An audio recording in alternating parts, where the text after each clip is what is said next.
Okay, welcome to the Change Your Life Anyway podcast / blab. And this episode, we're going to talk about know, like, and trust in your marketing. I'm one of your hosts, Andrea Stenberg, aka the Baby Boomer Entrepreneur, and I'm with Yvonne. And I'm Yvonne McCoy of Adept Coaching Consulting. My website is yvonnemccoy.com, and you can find out more about me. And I work with entrepreneurs, so I try to help them not only with systems for their businesses, but systems so that they can have the kind of life that they want. Yeah, I was saying while I was waiting for you to come on, if there was anybody on who was listening, I was saying how one of the things I like about working with you is you're so good at like the systems and keeping everything on track. And that's really good for me because I'm not always so organized. So I just posted a link to your website, and I'm going to post a link to my website in the chat box. Great. So know, like, and trust. We might as well dive right in. And if people Absolutely. join us, that'll be great. So know, like, and trust. What does that mean to you, Yvonne? Well, I think one of the things that's really important is the way we approach sales now. And I just finished doing my Blog Talk radio show on this. And I think the thing that I realized was I think most of us hate sales. I mean, we have a service or we want to do good for somebody. And so we really don't like sales very much. And so it's really important that instead of being really salesy, that we get into relationship marketing. And what relationship marketing does is help you to help people, okay? And, the point of it is to get them to know, like, and trust you so that if they have choices, they're going to pick you. And on the show, I told this funny story about that nobody in my family had any sales experience except selling Girl Scout cookies. And basically, my father was the one who sold most of the cookies. And he would put a box out on his desk, and he would say to people as they walked by, "Would you like one?" And if they enjoyed it and they came back, he'd say, "Well, now you have to buy a box. You can't have another cookie, right?" So they knew him. They had a cookie, and they liked the cookie. And then, they trusted him, and they trusted the Girl Scouts. So I was like the top seller for a year. With no, like, and trust. So, I mean, that's a very, very simple thing. But the idea is, I think, is that you get those elements into your marketing and out to your clients, even before you maybe meet them, get them into your marketing so that they know something about you before they contact you and to use your services. And I think it's particularly important in online marketing because when you're doing sales and marketing in person, people get the sort of a chance to look you in the eye and sort of size you up and talk to you. But online, particularly when they go to your website or see something you posted on Facebook, they can't do that. I mean, on the blab like this, they can hear our voices and sort of virtually look us in the eye. But it's still, people want to know that you're a real person because there's certainly lots of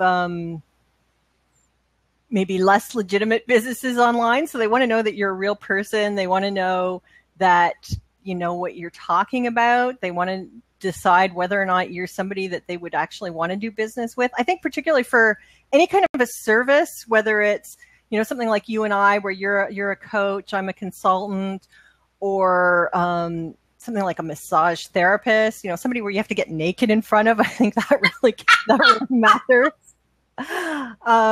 Anything to do with money, I think you really need to get to trust somebody a lot before you're even willing to take the next step.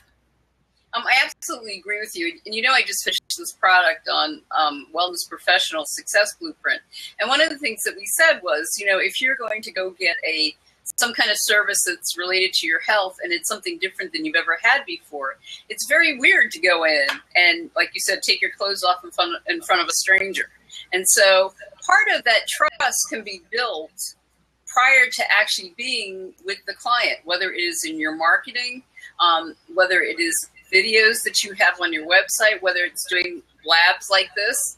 I think it's a great opportunity for you to have a chance to, for people to have a chance to sample really a little bit of who you are. If you do a webinar and you put that on your site, is another way to do that. And I think the other part with relationship marketing that takes that know and like a little bit further is the fact that you are educating people in whatever the services that you provide and whatever it is that you do. And so, if occasionally you contact somebody and say, I saw something that I thought reminded me of you, or I thought that you would like, and you send that to them, they're like, wow, she remembered me, or they remembered me. Yes, I really would benefit from that. And you say, call me back if you want to talk about it. That's the relationship part, as opposed to transactional sales where you're just selling an item. Okay.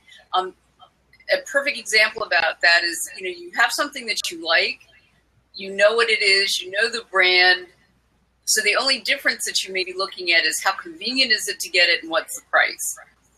Okay. So you may, in that case, you may do transitional sales. I can get it cheaper if I go to a wholesale place as opposed to go to the corner store or something like that.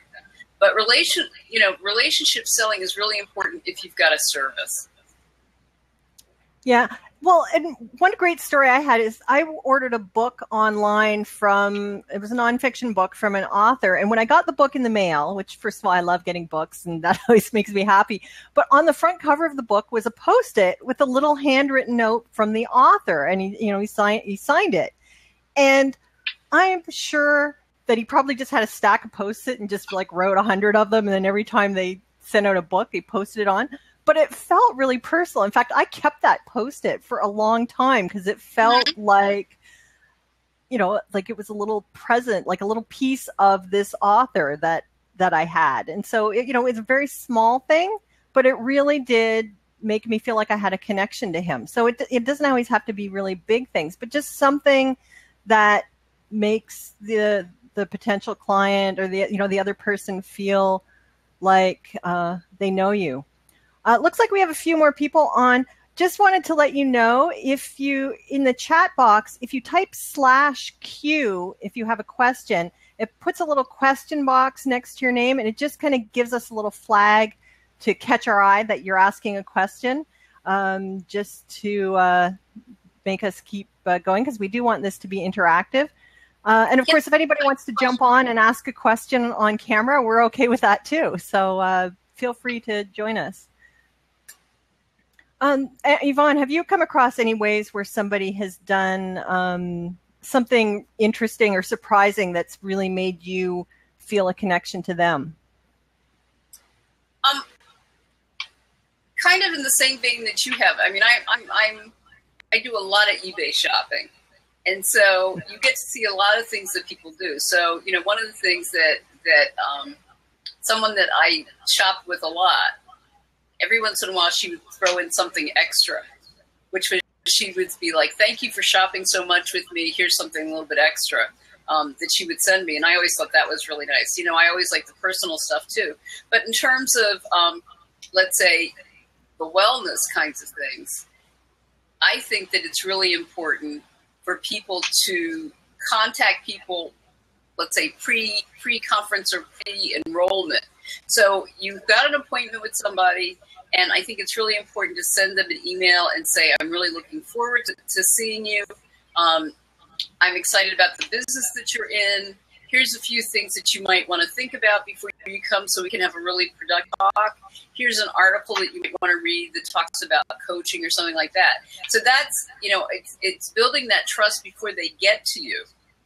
Then after the conversation, I think it's really good to follow up. So, for instance, I went for acupuncture once and didn't know anything about it. And she did send me a pre-email.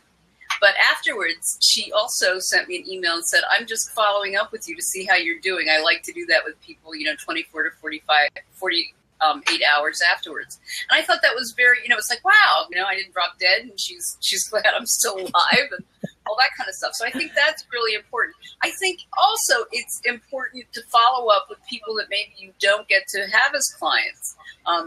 And I usually keep a kind of a tickler file so that if I see something or I think about somebody, I'll send an email to them.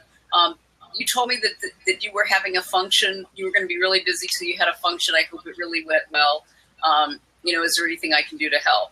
So I think the more contact, the difference between transitional and traditional sales and relationship sales is that it works a lot slower. It probably takes more contact than the traditional walk in a store, buy an item, walk out. The difference is that you keep your clients longer, so you're not always scrambling for new clients because you've built that trust with them, and they do like you. I mean, let's face it, we'd rather give our money to somebody that we like than somebody we don't like. Yeah, absolutely. If I'm going to reach into my wallet, I definitely want it to be somebody that I enjoy working with.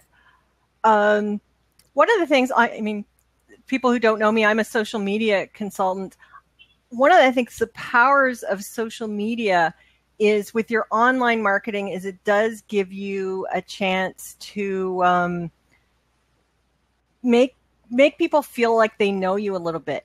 And I think this is one of the areas where baby boomer entrepreneurs struggle with is they're so used to being professional that they kind of forget to give a little something of themselves online with their online marketing. And I don't mean you have to kind of open up the cupboard and show all your dirty little secrets, but you have to show something of yourself so people can get a feel for who you are, your personality, what you're like as a person, so that they can feel that kind of connection with you.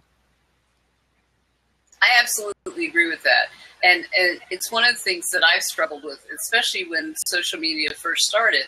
It's like, I don't want to tell people what I eat for breakfast. I don't want to tell people where I'm going. I don't think it's that interesting, so I don't know why anybody else would think it's that interesting.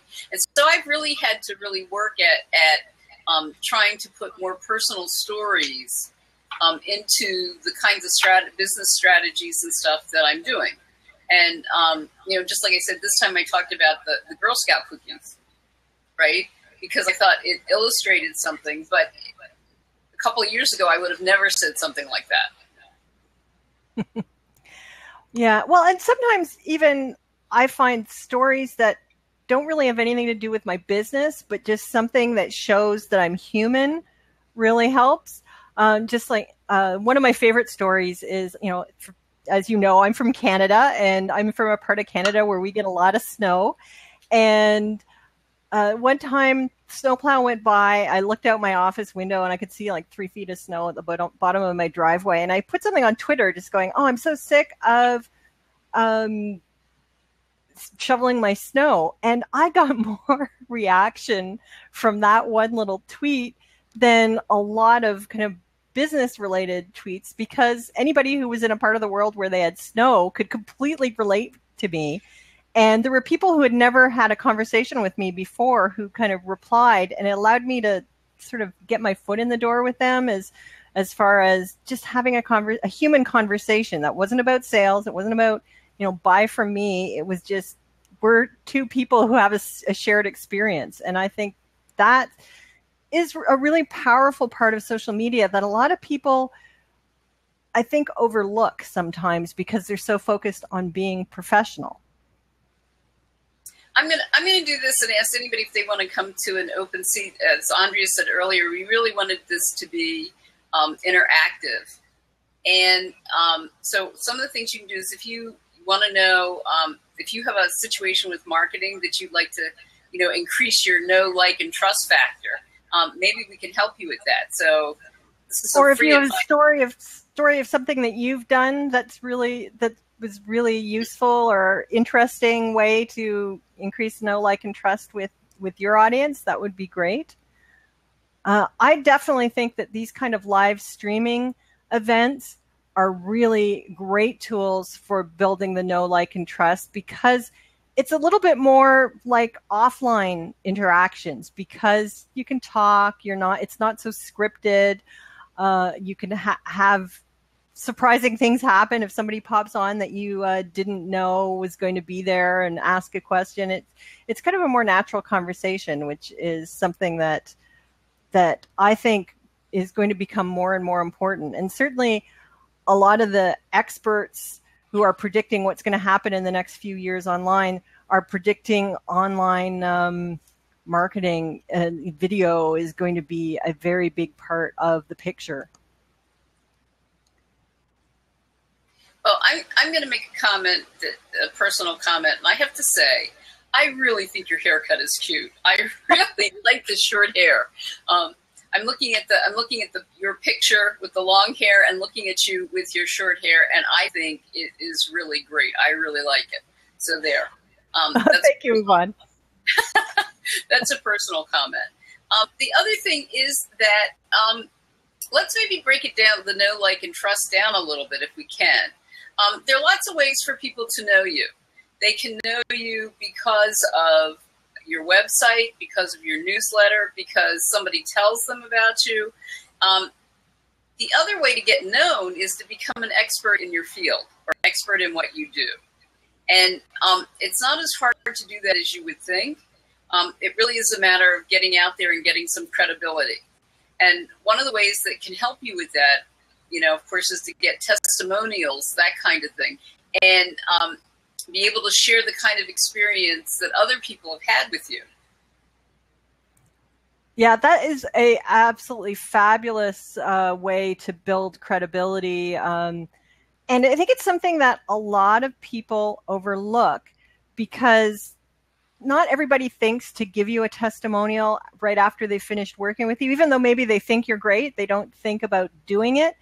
And as entrepreneurs, I think a lot of us are reluctant to ask for it.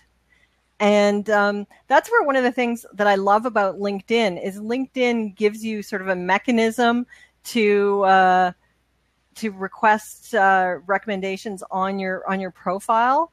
So that's kind of for people who are a little shy about it, I think that's a fabulous way to get those. And it's great for your profile too. The other thing about testimonials is there's kind of a process that goes with that. And I think part of the process is, as you're building the relationship, is to tell people, I build my business with referrals and testimonials. And at some point, if something good happens, I may ask you to write a testimonial for me, so that you haven't caught them off guard. They know that you're going to ask. But more importantly, and this may seem like the part that seems kind of like manipulative, most of us don't know how to write a testimonial. And so it's a really good idea to maybe give people a sample testimonial that they can look at and kind of use as a sample. And also to tell them the things, after you talk with them, the things that you would like them to reinforce. For instance, in my testimonials, I like people when they say, I got some great systems that were, I was able to use these and were very practical. My philosophy is called Post-its for the mind. If you can't remember it, you can't do it. And so I like testimonials to talk about those things, how people learn systems that they could use, and they didn't have to pull out a book or, go look at, look at things. And someone just said that they like to use humor. Yeah, definitely. Okay. If you can be funny, that's always a great way to break the ice. Just as long as you actually are funny. Yeah. I know that people have different senses of humor. I've seen there's a few kind of high level marketers that I've seen online. Oh, great! Melanie's going to join us. Who use profanity as part of their marketing. What do you think of that? Hi, Melanie. Hi, good morning. Thanks for joining us. Oh no, it's not morning anymore. Sorry. I'm in Phoenix. Where are you? Where are you? Oh, and okay. I'm in Owen Sound, Ontario. Is it snowing there? Not yet. I know you Canadians, all you deal with is snow. So you're near where? Ontario? I'm in Ontario. I'm about 2 hours north of Toronto. Whoa. Does it ever thaw out? Yeah, it's been very warm. We haven't had any cold weather. My tomatoes are still alive. So. Wow. Toronto, that is so cold. Wow. Yeah, it's so hot. Arizona, for sure.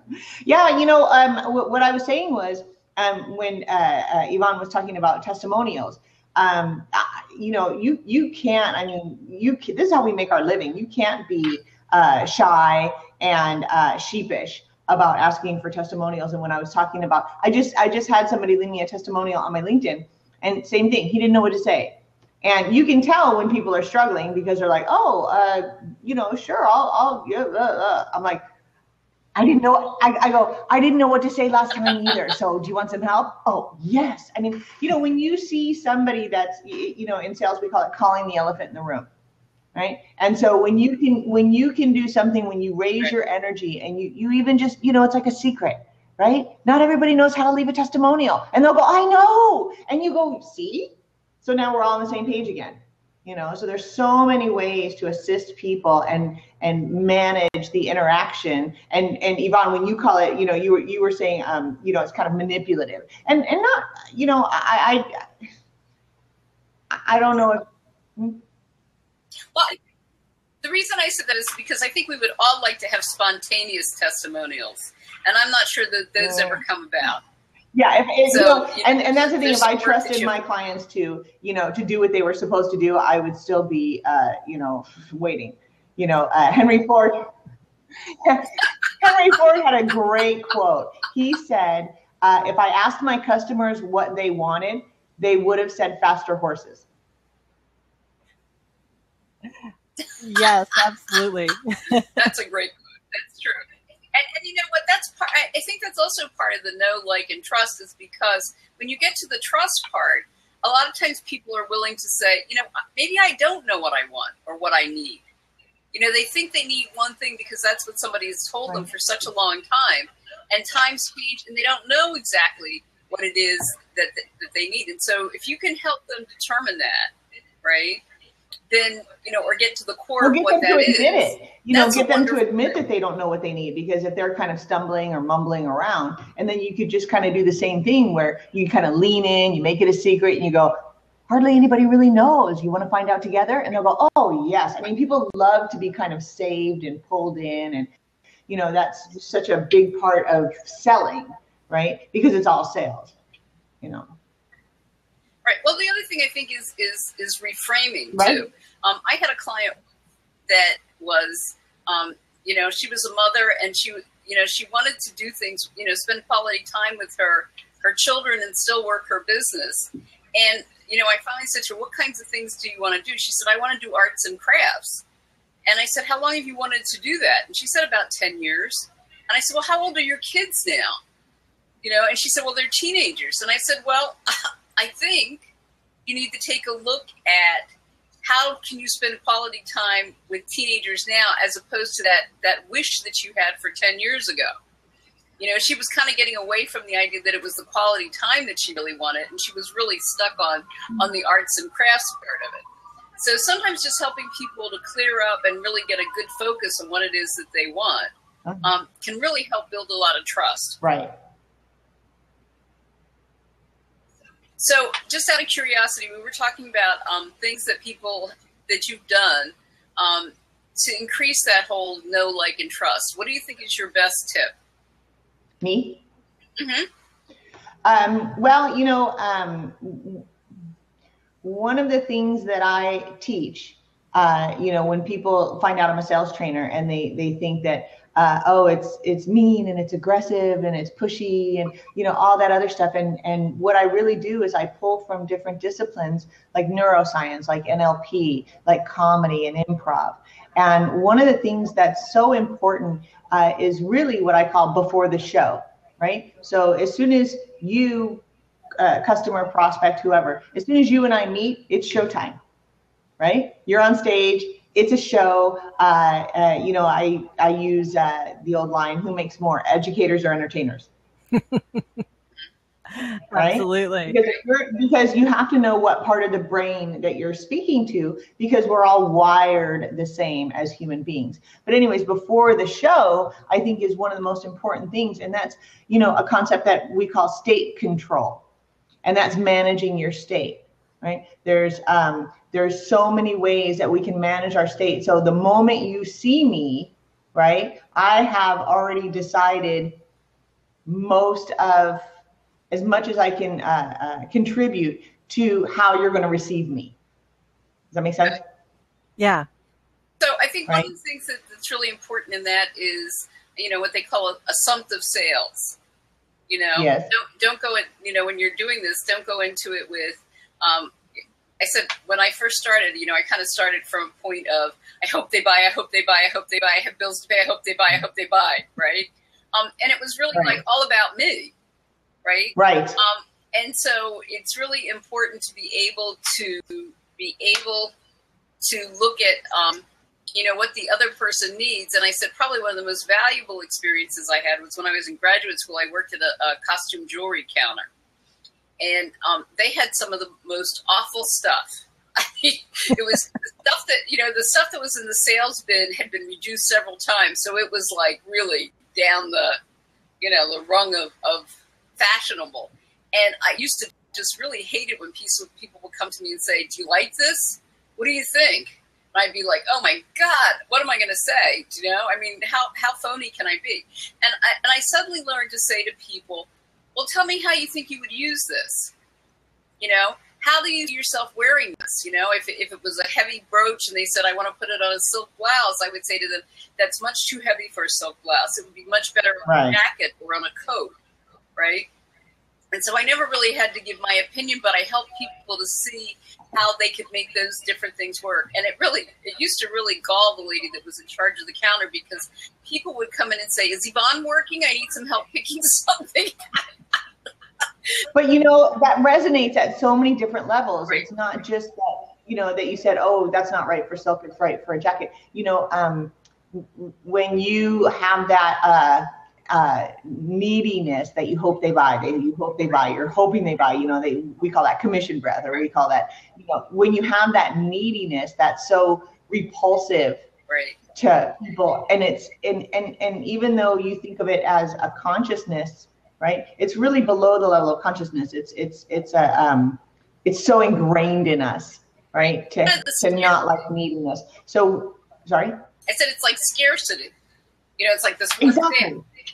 Exactly. And you know what's so funny? I just heard a great example of that, where way back in the days, you would have, a caveman and his wife and 2 pieces of meat, right? Mm-hmm. And then someone would knock on the door or the cave wall or something.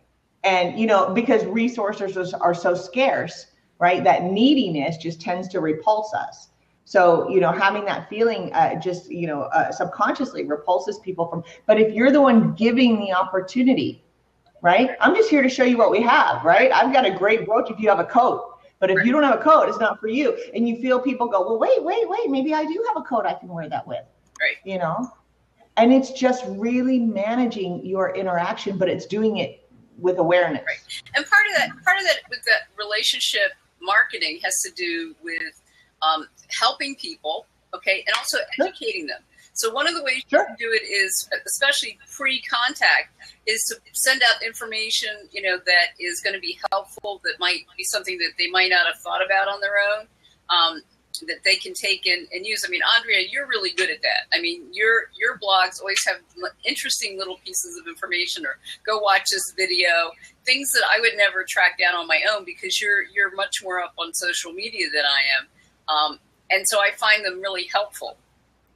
Well, and that's great. That's great to hear. And that's what my customers always say to me when they're talking to me. They say, I really love that you share this information. I really love that you give advice. And that, I think that's part of the know, like, and trust factor, is knowing what your audience needs from you, and what they need between when they first find out who you are to when they're going to become a customer, so that they have some idea of what to expect of who you are and how you're going to behave with them.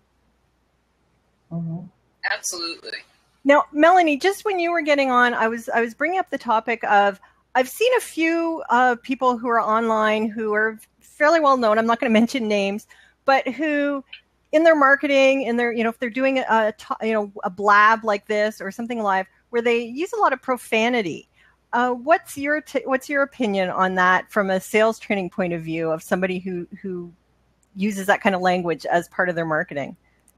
I used to be a stand-up comedian, and in comedy we call it being blue, right?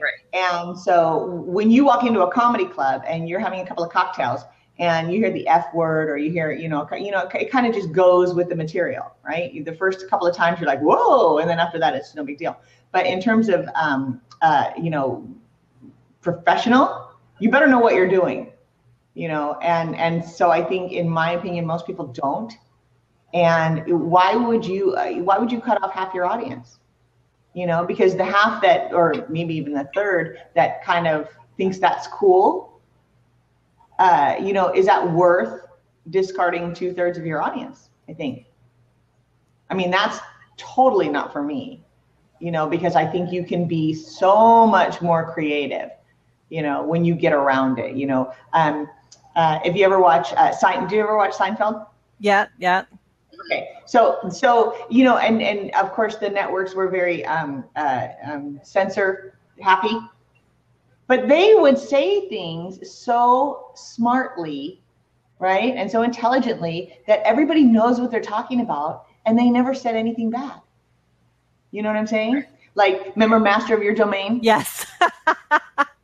I remember. That's all you had to say. That's all you had to say. And it's so much more clever, and it's so much more effective than just saying, hey, we didn't, what. But yeah, that's how I feel. How do you feel? Well, I know for me, like, I actually have a bit of a potty mouth when I'm at home, but me too. But I feel really uncomfortable using that language when I'm in a professional setting, just because I feel like part of my job is to make people feel comfortable around me, and people who are okay with cursing and swearing aren't going to feel uncomfortable because I don't. But There are people who would be uncomfortable or offended, or just not like it. And it's part of my personality, but it's not part of my professional personality. And if I were to use it, it would feel unnatural to me, and it would come across that way in my marketing. So I personally would never do it. Yvonne, how about? I've seen women here, do that, and to me, in my head, not even really consciously, but just automatically, they go from here, tick, tick, tick, tick, tick. You know what I mean? They're just. Yeah. Do you think women and men have different sort of standards about what they can get away with that? Like, we're the three of us are women here, but do you think that makes a difference? Profanity? Yes.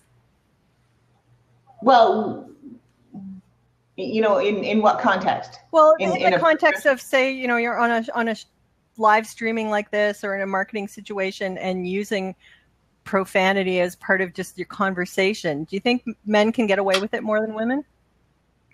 Well, I only think of it in terms of me watching. And if I'm going into a blab or any kind of situation where it seems like it's some sort of a professional type of a thing, and then I start to hear F this and F that, and I'm like, whoa, now, like you, I'm uncomfortable. And then I don't know when it's going to happen again, so I'm nervous. Right. How about you, Yvonne? Well, what I find for me is, the way I was raised, my father used to always say, people who curse don't have big enough vocabularies. So that was kind of my, my background. Now, that is not to say that occasionally, I have maybe 2 curse words. I'm not, I always kind of find it sad that I don't have a lot of creative kinds of things to curse about, in terms of cursing.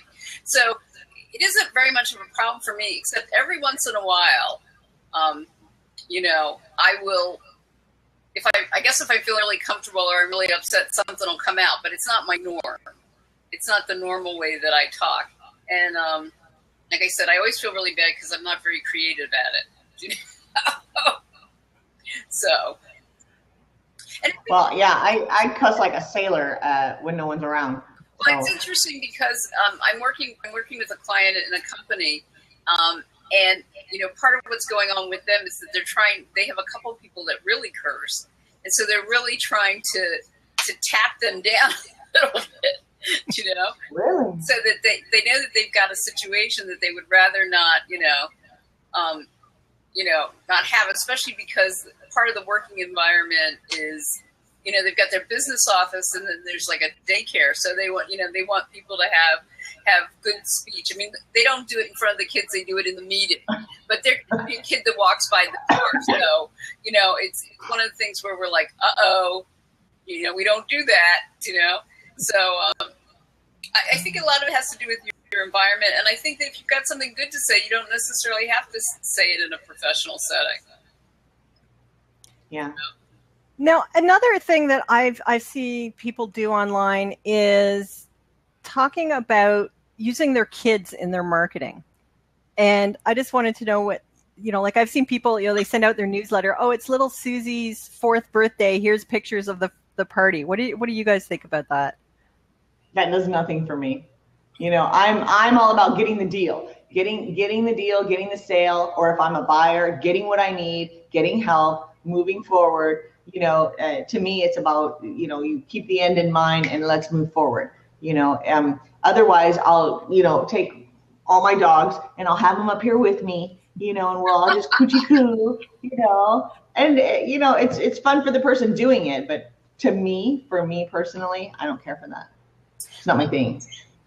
I think that, well, first of all, my kids are adults, so nobody's going coochie coochie coo. So that's the first thing. But I do have a grandson, and typically I will tell stories about my grandson or use it to illustrate stories. But like the last one I did is, had to do with communication, that it's important to make sure that people really understand what you're saying. And the story that I told, which I thought was hysterical, was my grandson, who's 4 years old, said to me, he said, "I'm a talking dog."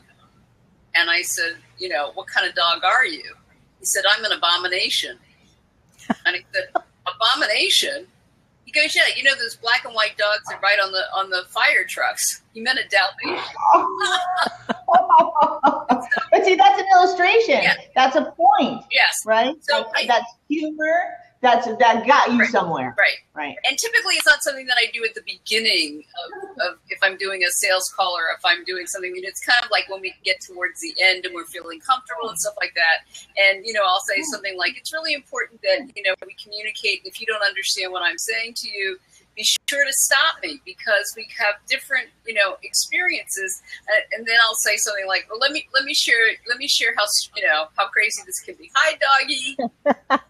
You have a little dog. See, I think there's nothing cuter on the planet than little Ricky, but everybody else is like, okay, put the dog down, so, but like what you're saying, Yvonne, is your grandson wasn't the focus, right? He was the means to the end, right? It was the joke. It was the little boy saying something so cute that has a double meaning. And, that's a distinction I would make. Right. And so I like to do those kinds of things, because he does say funny things.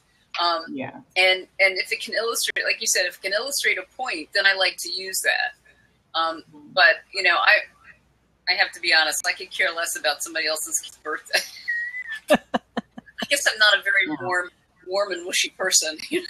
No, it's just the wrong forum. It's the wrong place for that, So I have enough trouble keeping up with, my friends' kids and my friends' grandkids and, and to have somebody we're talking business, then go back into a whole nother realm. It's just difficult. Right. What do you think, Andrea?